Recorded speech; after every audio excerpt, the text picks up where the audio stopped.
In today's presentation, I'm going to be talking about the incident that occurred on United Airlines Flight 3411 and what occurred, how it happened, the aftermath of the situation, what United Airlines did wrong, and what has happened since the incident. So to give a little background information on United Airlines, they are a major American airline company that operates both domestic and international flights who is headquartered in Chicago, Illinois. The company was founded in 1926 and they are currently the third largest airline in the world and is a member of Star Alliance, which is host to the world's largest airline alliance with a total of 28 members. United Airlines has hubs located all across the United States. These locations include Chicago, Denver, Guam, Houston, Los Angeles, New York, San Francisco, and Washington, D.C.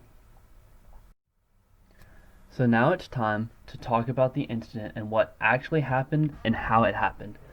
So the incident occurred on April 9th, 2017 at the Chicago O'Hare International Airport. This flight was going from Chicago, Illinois to Louisville, Kentucky. The way it happened was United Airlines sold out and overbooked the flight, and they needed 4 seats for crew members so that they could reach their next working flight in Louisville. To no one's surprise, when they asked passengers if anyone wanted to deplane and catch the next flight, which just so happened to be the next morning, no one said anything. So this forced United into what's called an involuntary deboarding situation, which is where United randomly selects passengers to deboard based off of circumstances, whether they have a connecting flight, when the next flight is, or situations like that. So 3 out of the 4 passengers that were selected politely agreed. The 4th one, however, refused. And this was a passenger by the name of Dr. David Dow. Excuse my pronunciation if that is incorrect. But when Dr. Dow continued to refuse, they followed Department of Transportation protocol and called law enforcement to remove him from the plane. He continued to refuse, and that led to one of the officers forcibly grabbing him, removing him from his seat, and carrying him out of the plane. When Dr. Dow was being picked up and carried around, he hit his head on the armrest, causing his face to begin bleeding. He lost 2 of his teeth and also broke part of his arm. So, as we can see, this situation got pretty tense, and it made everyone on the flight feel unsettled, especially when the 4 flight attendants continued to board the plane.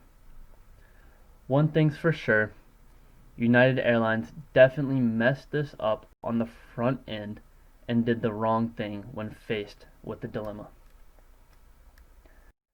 So in the rest of this presentation, we're going to look at why this incident happened in the first place and how it could have been completely avoided and what procedures and improvements United have made since.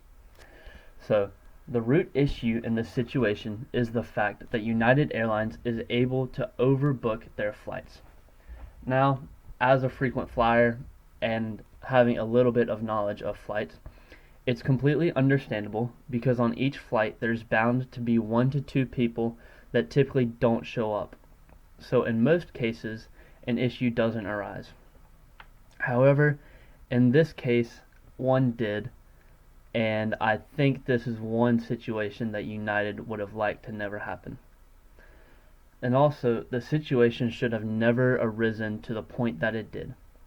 But asking passengers to get off the flight that they booked is something no one wants to do, especially considering this was the last flight on a Sunday night where people, like Dr. Dow, had to be at work the next morning.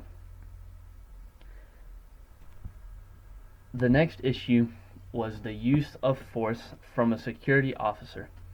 Now this wasn't just any airport security officer running TSA, but this was an outside law enforcement agent.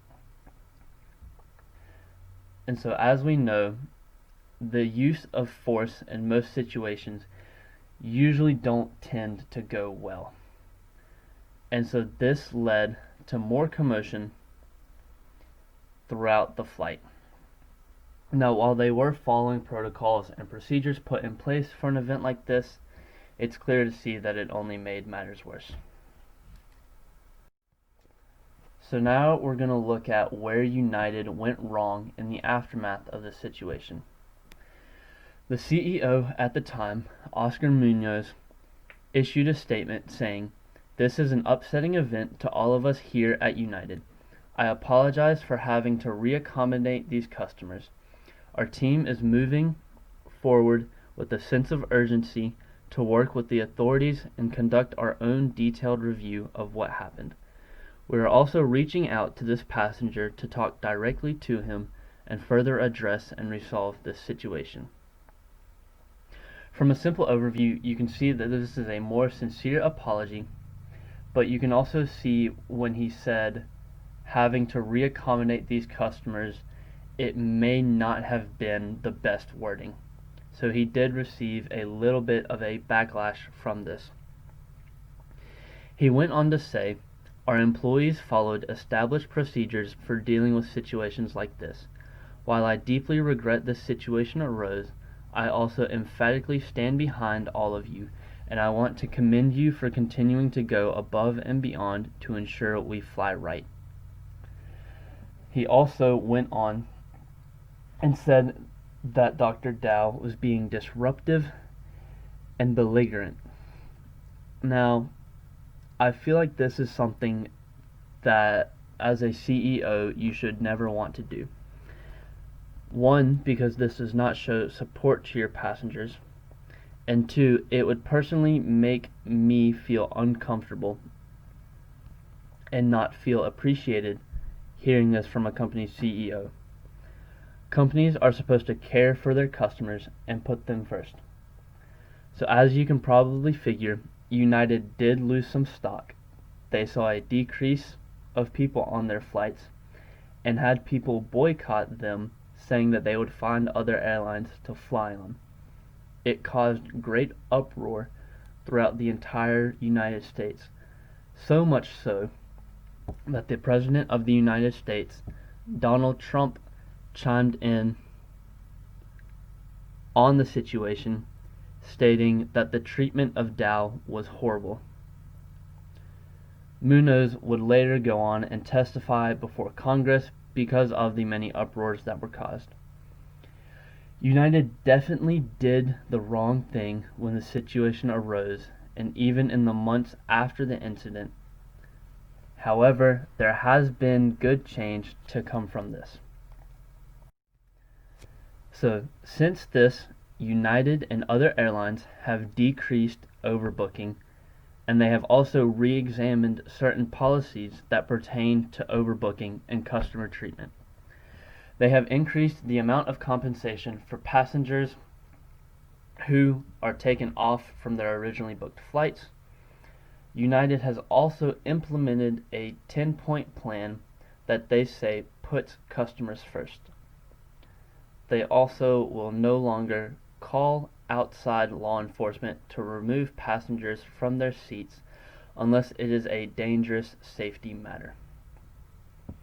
Now, even with all these improvements, the lawyer who represented Dr. Dow stated his disappointment of how little has changed and that the airlines are not closely regulated. And so, as we can see, there is still work needed to be done when it comes to airline situations. United Airlines and Dr. Dow did reach an agreement, however, those terms have not been or were not been disclosed. So, there are four main approaches one can have for resolving an ethical dilemma. Those four ways are utilitarian, which is where the decision is guided for what will result in the greatest good for the greatest number of people. This is essentially what I feel like United Airlines did in the beginning where they had maybe, say, 150 to 200 people on their flight, and they thought, oh, we're only taking off 4 people, and so this is going to be in the greatest interest for most people looking at the entire broad flight. The second being individual, which is guided by what will result in the individual's best long-term interest, which are ultimately everyone's self-interest. This could also be looked at as this is what United did, looking at the self-interests of the 4 crew workers that needed to get on the plane. The third approach is more moral rights, which is guided by the respect of fundamental principles of human rights, the last one being justice. Now, this is the best way to solve an ethical dilemma, and this is what United should have done in the first place. This is where it's guided by respect of partial standards of fairness and equity regardless of sex, gender, age, and other characteristics. United should have taken this approach where they should have respected the rights that Dr. Dow has as an American citizen. Doing so in the first place would have made this entire dilemma be averted and make it so that we weren't talking about this today. But changes are never made unless mistakes are made. It is important that we learn from them so that situations like this do not arise in the future. And here's a slide containing my sources. Thank you for your time.